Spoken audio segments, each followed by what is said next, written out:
हम करेंगे हर मजलूम की हिमायत। बिस्मिल्लाहिर्रहमानिर्रहीम। अस्सलाम वालेकुम। मैं हूं हुरैन फातिमा और आप देख रहे हैं हिमायती न्यूज HD चैनल।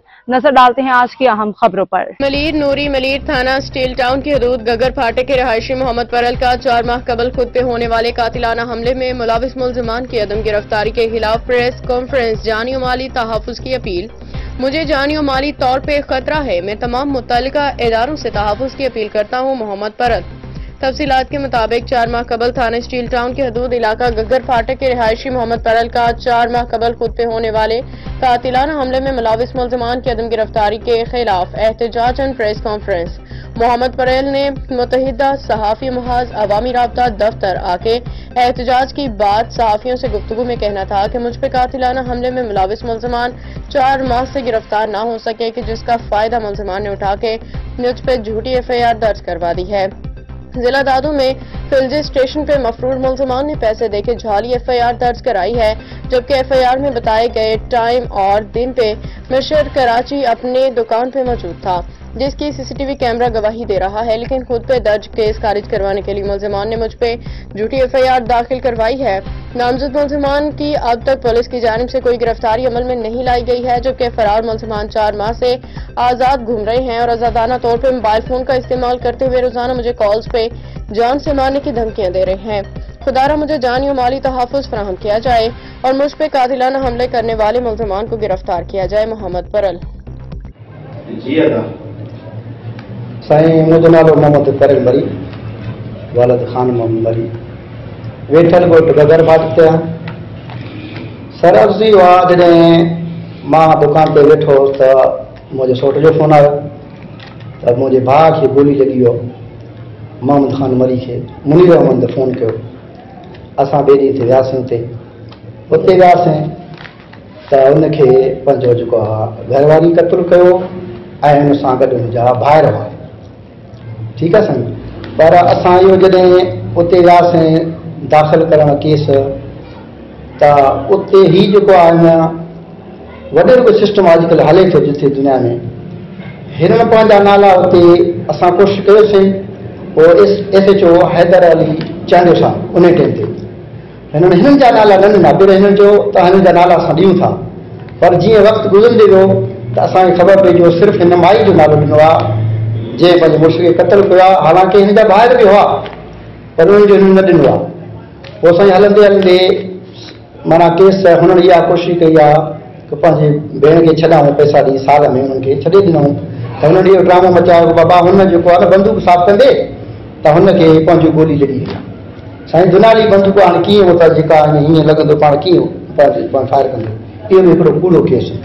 पोइ हलंदे हलंदे पोइ ही असांखे चवंदा वञनि पिया त असांजो नालो वरितो आहे हेॾां होॾां, केस तां हथु खणो त असां तव्हांखे जेको आहे पोइ असां ॿाहिरि आहियूं। मां चयो हाणे असांजो भाउ तव्हां मारियो आहे, सोट मुंहिंजो नाग मारियो आहे, ईअं न थींदो, अदालत थींदो, ईअं न थींदो, मूंखे फ़ैसिलो ॾियो। उहो फ़ैसिले ते राज़ी न थिया। चङा मुड़ुसनि खे असां मोकिलियोसीं, इहो मां हल्की बयानु थो ॾियां। शायदि चङा मुड़ुस हिन में वियासीं, हिननि असांखे फ़ैसिलो न ॾिनो। उन खां पोइ असांखे हिन डंडे जोर ते मूंखे धमकी ॾींदा हुआ, जिथे ॾींदा त माना हिते मां खे माना असांखे प्रेशर कंदा हुआ, तव्हांखे असां न छॾींदासीं। उहे आहिनि चोर माण्हू। असांजो हिकिड़ो नंढिड़ो दुकानु आहे मुंहिंजो, मां उते दुकानु हलाईंदो आहे। मुंहिंजो सौट आहे हिकिड़ो नंढिड़ो ज़मीनदार, उते माल अथसि, सिधो शरीफ़ माण्हू, इज़त वारो माण्हू। हीअ आहिनि सर चोर। पोइ हिननि मूंखे धमकी ॾिनो आहे वतो के असां विढ़ंदासीं। पोइ साईं मां वेठो हुउसि दुकान ते, तक़रीबन 4 महीने जी ॻाल्हि आहे। उते वेठो मां निमाज़ पढ़ी निकितुसि त हिननि मुंहिंजे मथां हमिलो कयो 4-5 ॼणा। उहो मां सुञा था, बरकत हो, क़ुर्बान, हिन जो भाउ मुनवर, ॿियो जेको आहे हिन जो सिकंदर। मोबाइल बि मुंहिंजो खणी विया, मुंहिंजा पैसा बि खणी विया, मूंखे साईं डंडा हुन मारण वारा। हुननि इहो सोचियो त कोई हीउ केस तां हथु नथो कढे, असां हिनखे मारींदासीं। जीअं हुननि हू खून कयो आहे, हुननि ते केस न चढ़ियो आहे, छो जो अॼुकल्ह पुलिस आहे जेको आहे उहो बंगाली वई आहे साईं उते जो। ठीकु आहे, पुलिस असांजे का बि हुननि वार न कई आहे। पोइ हिननि मूंखे हिते मारियो आहे, मूंखे उते ॻोठ वारनि, दुकान वारनि, उते मूंखे उन्हनि माण्हू खयो आहे। मूं वटि प्रूफ आहे, मूं वटि सबूत आहे, हर शइ मूं वटि आहे। तव्हां माण्हू खां पुछा कंदो त हर शइ मूं वटि आहे।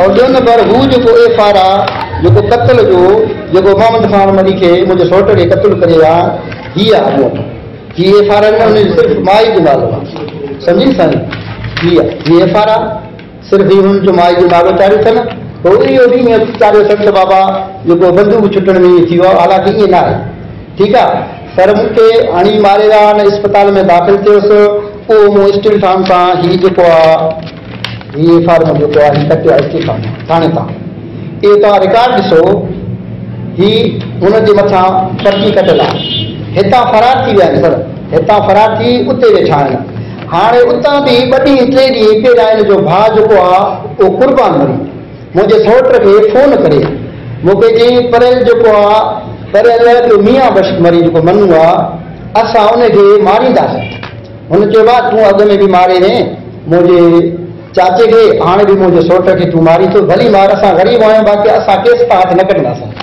ठीकु आहे सर पोइ हाणे ईअं थियो हाणे सर गुआरी आहिनि हाणे हिननि जो जिते को फुर करणु विया अलाए को माना किथे बि हुननि खे गोली लॻी हुई को या त ड्रामो आहे सरासर ठीकु आहे उन्हनि छा कयो आहे त उन्हनि में मुंहिंजे सौट जो हुननि नालो ॾिनो आहे और मुंहिंजो नालो ॾिनऊं 3-4 माण्हू ॿिया 2 माण्हू ॿिया आहिनि 4 माण्हू उन्हनि एफ.आर. कटाई असांजे मथां हालांकि मां कराची वेठो आहियां सर मुंहिंजो हिते दुकानु आहे मूं वटि हिकिड़ो प्रूफ आहे मां डेली सुबुह जो सवेरे निमाज़ पढ़ी मां दुकान ते वेंदो आहियां उते दुकान में कैमरा लॻल आहिनि सर कैमरा लॻल आहिनि ॿियो नंबर हू भली सीटी कॾहिं मुंहिंजो नंबर न त मां इन 6 महीननि में बि न वियो आहियां तक़रीबन साल थियो न वियो आहियां ठीकु आहे सर उन वटि सॼो रिकॉर्ड आया पियो आहे मां उनखे रिकॉर्ड बि इंशाअल्लाह ॾींदुसि मां हिकिड़ो दफ़ा ॿीहर बि उहा वरी जेका असांजी एफ़ाकारी मोकिली आहे न जेका हिते मूंखे ढकणी आहे उन एस जो कमु चयो आहे सर हीडियो वारे माण्हू आहिनि हीअ जेका हिन माण्हू खे गिरफ़्तार कयो हितां फरार थी विया रूप वीह हिते फरार थी हिते वेठा आहिनि पर साईं हुननि जो का बि असां सां सहमत कयो उहो वरी वंगारी थी आहे हुननि जो हुते वॾेरे को छा आहे अॼुकल्ह थी थो जिते वॾेरा आहिनि त हुते माना उहो वॾेरे चवण ते हुन वरी बि कूड़ी केस करे मुंहिंजे सौट खे गिरफ़्तार कयो आहे हाणे मुंहिंजे सौट खे 4 महीनो चोथों 2023 तारीख़ ते गोली हणी मारे छॾियऊं घर जे